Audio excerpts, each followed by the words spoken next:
Assalamualaikum warahmatullahi wabarakatuh. Alhamdulillah. Alhamdulillahirabbil alamin wa bihi nasta'in ala umurid dunya waddin.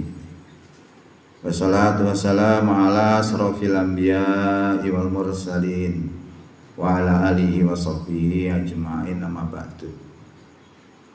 Hadirin Bapak Ibu jamaah Masjid An-Nur Bunala rahimakumullah.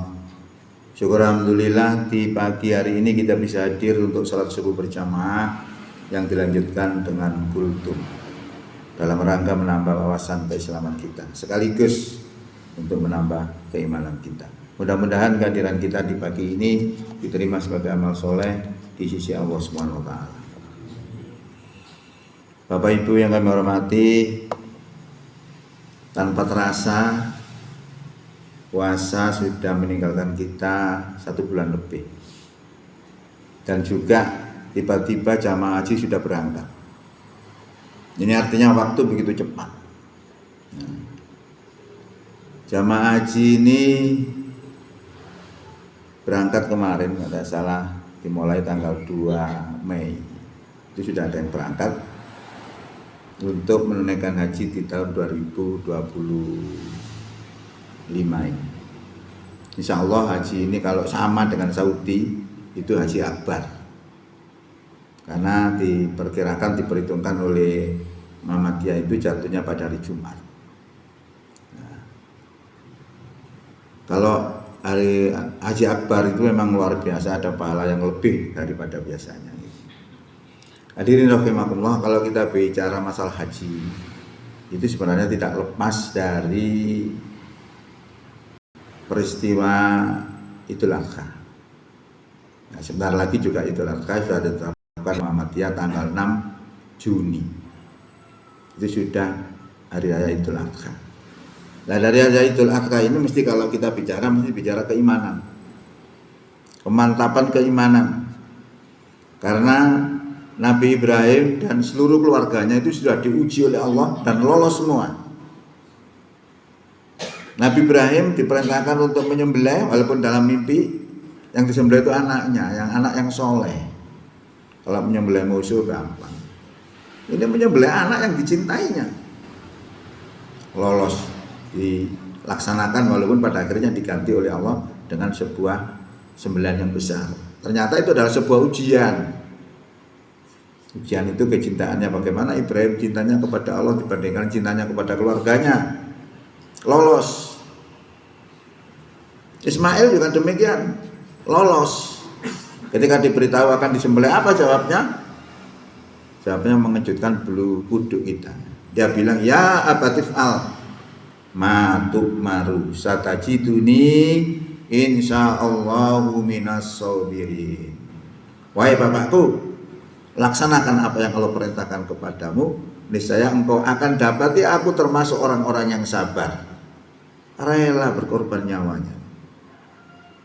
Istrinya juga demikian, diuji di tengah padang pasir, ditinggal oleh Ibrahim. Dia sendirian berserta anaknya masih kecil Ismail.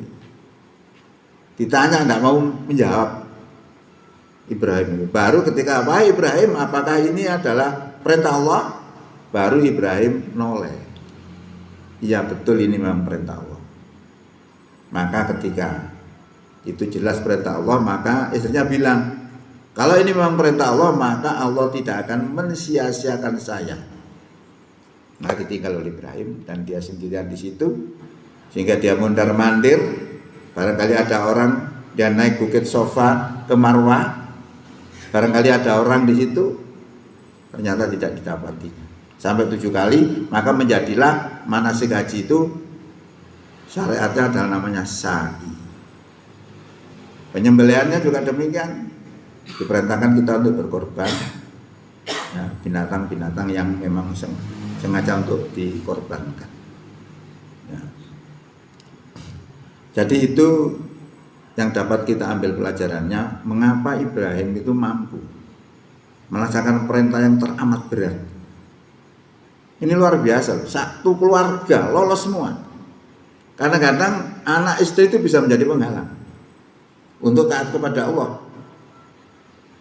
Maka diperingatkan dalam surat At-Taghabun itu surat 64 ayatnya sekitar 14. Ya, anak dan istri kita bisa menjadi musuh. Yang maksud menjadi musuh itu penghalang. Itu diceritakan dalam sebuah hadis, ada seorang yang baru masuk Islam akan berhijrah, itu dihalang-halangi oleh istrinya. Ya tidak boleh itu. Nah ini termasuk salah satu penghalang. Nah itu bisa seperti itu. Nah ini lolos semua. Nabi Ibrahim ini lolos semua, luar biasa. Apa rahasianya? Ternyata saya selidiki itu satu, karena cintanya Ibrahim kepada Allah melebihi segala cinta yang ada di dunia ini.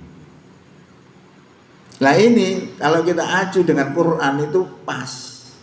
Quran yang mengatakan gini dalam Quran surat 9 ayat 24. Kul in kana aba'ukum wa abna'ukum wa ikhwanukum wa azwajukum wa ashiratukum wa amwalun iktaraftumuha wa tijaratun taksawna kasadaha wa masakinu tardawnaha ahabba ilaikum minallahi wa rasulihi wa jihadin fi sabilihi fatarabbasu hatta ya'tiyallahu bi amri wallahu la yahdil qaumal fasiqin. Katakan Muhammad, jika bapak-bapakmu, saudara-saudara, anak-anakmu, saudara-saudaramu, istri-istrimu, kaum keluargamu, harta yang kamu kumpulkan, perniagaan yang kamu takuti kerugiannya, dan rumah-rumah yang kamu cintai, lebih kamu cintai daripada cinta kepada Allah, Rasul, dan jihad di jalannya, fatarabbasu, maka tunggulah sampai Allah datangkan perintahnya. Allah tidak memberi petunjuk kepada orang yang fasik. Jadi apa yang dilakukan Ibrahim kalau kita analisis dengan Quran itu pas, masuk. Dia lebih mencintai Allah daripada yang lain, dan seharusnya begitu. Tapi itu sulit juga kalau kita latih. Itu akidah juga. Jadi cinta mencintai itu tidak boleh melebihi cintanya Allah, cinta kepada Allah, Rasul, dan jihad di jalannya. Ini kalau kita bisa merasakan itu, bisa seperti itu, akan bisa merasakan lezatnya iman. Hadirin rahimakumullah, yang kedua adalah level derajat imannya Ibrahim itu memang beda dengan kita. Kalau kita itu levelnya masih level ilmu yakin rata-rata. Ilmu yakin itu meyakini adanya Allah berdasarkan keilmuan. Kalau jagat raya ini ada, itu dikarenakan ada yang membuat. Lah siapa yang membuat? Tidak tahu. Tapi akal pikiran mengatakan wajib adanya. Ternyata diterangkan dalam Quran itu yang membuat itu adalah Allah. Nah itu namanya masih tingkat ilmu yakin. Kalau saya bilang bahwa gula itu manis, panjenengan mesti percaya, itu ilmu. Kalau panjenengan belum merasakan bahwa gula itu betul-betul manis dengan lidah, maka akan beda kalau orang itu sudah merasakan dengan lidahnya bahwa gula itu betul-betul manis. Kalau dia sudah merasakan dengan lidahnya bahwa gula itu manis, membuktikan dengan mata kepala sendiri, maka derajat keimanannya adalah derajat keimanan ainul yakin, melihat kekuasaan Allah dengan mata kepala sendiri. Nah ada dua ayat dalam Quran yang akan kami sampaikan terkait dengan derajat ainul yakin. Dalam Quran surat 2 ayat 259 itu menjelaskan tentang seorang yang melihat bagaimana Allah itu menghidupkan makhluk yang sudah mati, disusun tulang belangnya, dibungkus dengan daging, lalu hidup, dilihat oleh orang itu. Au kallazi marra ala qaryati wa ya khawiyatun ala urusiha.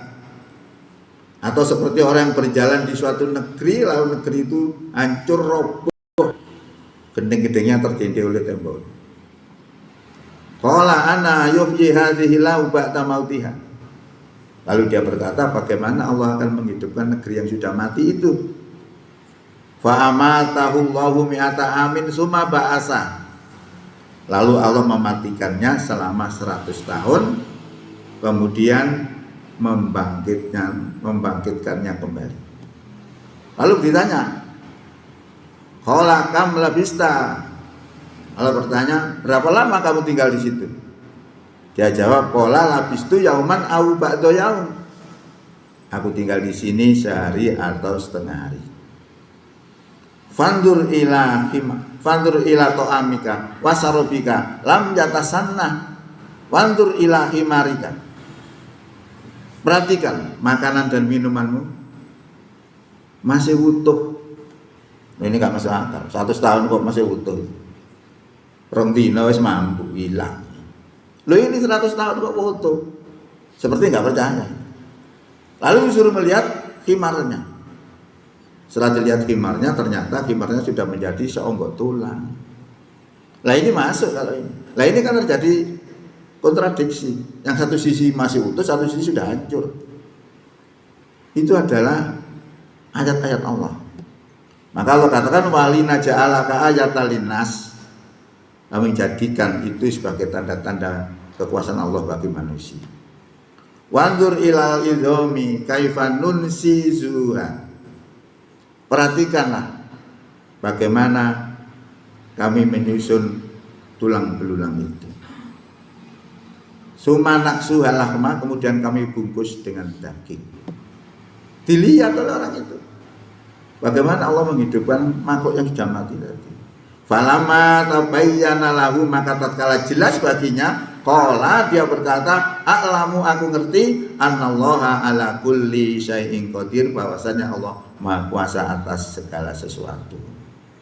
Nah, orang yang melihat itu tadi derajat keimanannya derajat iman ainul yakin. Ya beda. Derajatnya dengan ilmu yakin beda. Lebih mantap ainul yakin. Nah, sekarang kita lihat dalam apa yang dilakukan oleh Ibrahim terkait dengan level ainul yakin. Ayat berikutnya, ayat 260. Wa id qala Ibrahimu rabbi arini kaifa tuhyil mauta. Ingat tatkala Ibrahim berkata kepada Tuhannya, Tuhan, tunjukkan kepadaku bagaimana engkau menghidupkan orang mati. Lalu Allah berkata, qala awalam tu'min. Apakah kamu enggak percaya Ibrahim? Qala bala, boten ngoten ya Allah, kula percados. Walakil litatma'inna qalbi, tetapi ananging supados hati kula niki jadi tenang. Ternyata enggak tenang Ibrahim. Lah dasar kenapa tidak tenang itu karena dia pernah berdakwah kepada Raja Namrud bahwa Allah itu zat yang maha menghidupkan dan maha mematikan. Balas dengan Raja Namrud, masih aku ya iso. Kau ini narapidana tak potenani mesti mati.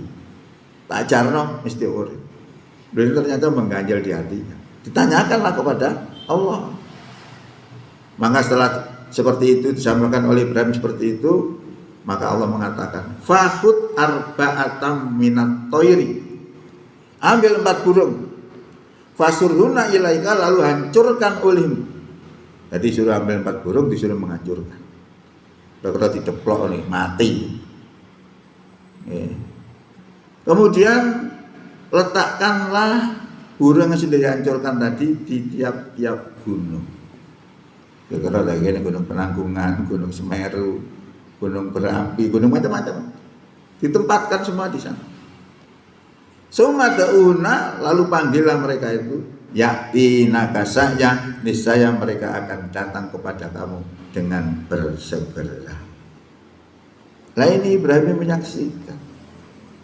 Maka derajatnya adalah derajat ainul yakin. Makanya kuat. Mantap, lebih mantap gitu dibandingkan dengan iman-iman yang ilmu yakin. Nah, ilmu yakin aja bisa mantap, apalagi yang ainul yakin itu tambah mantap.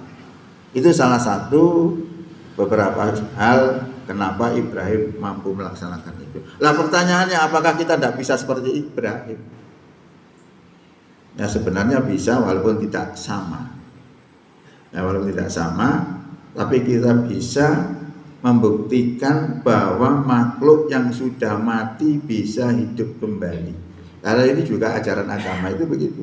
menerangkan nanti manusia akan dibangkitkan kembali, akan dihisab gitu. Nah kalau kita tidak punya keyakinan ya tidak mantap. Bagaimana kita bisa membuktikan secara ilmiah bahwa makhluk yang sudah mati bisa hidup kembali? Itu bisa kita buktikan dengan teknologi cloning yang sering saya sampaikan juga. Cloning itu adalah fotokopi. Tapi yang difotokopi bukan kertas. Yang difotokopi itu adalah makhluk yang sudah mati ataupun masih hidup. Itu difoto, hasilnya nanti sama dengan yang memiliki sel tubuh tadi. Jadi diambil sel tubuhnya, kemudian disenyawakan dengan sel telur, terjadi pembuahan. Jadi pembuahan itu tidak dari sperma saja. Pembuahan itu memang yang alamiah itu dari sperma dan sel telur menjadi pembuahan. Tapi ada pembuahan yang tidak dari sperma, dari sel tubuh makhluk, disenyawakan dengan sel telur lalu menjadi pembuahan, lalu ditransfer ke dalam vagina. Nah dari vagina ini lalu berkembang menjadi janin, lalu lahir. Nah lahirnya ini sama dengan yang memiliki sel tubuh itu tadi, maka disebut cloning itu ya itu. Itu sudah terjadi beberapa kali di dunia ini. Yang di cloning itu kambing yang hebat, yang besar-besar. Lah manusia bagaimana?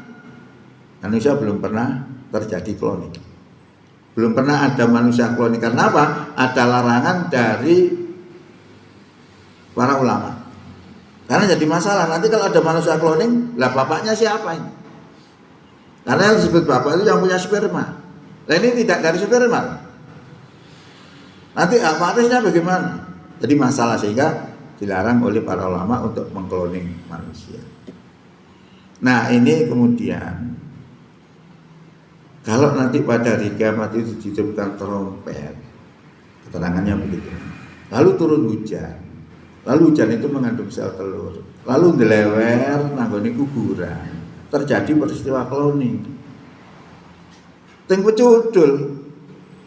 Kok ngene kuburan urip mana ini? Itu keilmuan. Tapi apakah seperti itu? Allah alam, saya nggak ngerti. Tetapi ilmu bisa membuktikan bahwa makhluk yang sudah mati bisa hidup kembali. Dan itu sudah dipraktekkan di dunia sekarang. Nah ini kalau kita paham, kita memahami itu, kita yakini itu, maka derajat keimanan kita akan naik. Dari level ilmu yakin menjadi ainul yakin, walaupun tidak sempurna. Seperti yang disaksikan dengan mata kepala sendiri oleh dua orang yang kami ceritakan tadi. Ya jadi apa yang kami sampaikan ini terkait hubungan haji dengan Idul Adha. Tokohnya keimanan itu adalah Ibrahim sak keluarganya. Itu bisa menginspirasi kita, bisa untuk menaikkan keimanan kita supaya lebih baik daripada sebelumnya. Karena semua persoalan itu sebenarnya pusatnya di iman. Orang tidak akan bisa bahagia kalau tidak iman. Saya yakin. Walaupun kasarnya kayak apa, kita mungkin beranggapan orang bahagia kalau duit akeh, dunyane akeh, tidak. Profesor Nerves itu orang sugih kayak kaya, sebagai guru besar, punya anak, tapi anaknya bodoh. Sesuai izin, gara-gara izin juga anak bodoh, akhirnya apa? Anaknya ditembak, tembak mati. Dia setelah nembak bingung, akhirnya dia sendiri bunuh diri. Dua nyawa sekaligus. Kurang apa? Dia kaya. Itu persoalannya. Jadi sebenarnya kebahagiaan itu adalah iman. Bisa menerima takdir. Bahwa sesuatu yang kita anggap, kita terima itu tidak baik, itu belum tentu jelek untuk kita. Sesuatu yang kita anggap baik untuk kita, belum tentu baik juga. Artinya apa? Kita disuruh menerima keadaan yang bagaimanapun. Itu juga mengacu kepada firman Allah dalam Quran surat 2 ayat 216. Ayat 216 ini berbicara tentang apa? Tentang orang yang kedatangan perintah perang gak senang. Allah katakan boleh jadi kamu tidak menyukai sesuatu padahal itu baik untuk kamu. Boleh jadi kamu mencintai sesuatu padahal itu jelek untuk kamu. Allah tahu sedang kamu tidak tahu. Nah ini yang bisa seperti itu orang beriman. Maka ketika tidak beriman dihadapkan dengan persoalan malu punya anak bodoh saja bisa berakibat fatal, 2 nyawa sekaligus melayang. Nah ini maka pentingnya keimanan itu kita bangun, karena nanti yang terakhir nanti Allah akan berikan surga kepada orang-orang yang iman dan takwa. Mudah-mudahan manfaat. Billahi taufiq wal hidayah. Wassalamualaikum warahmatullahi wabarakatuh.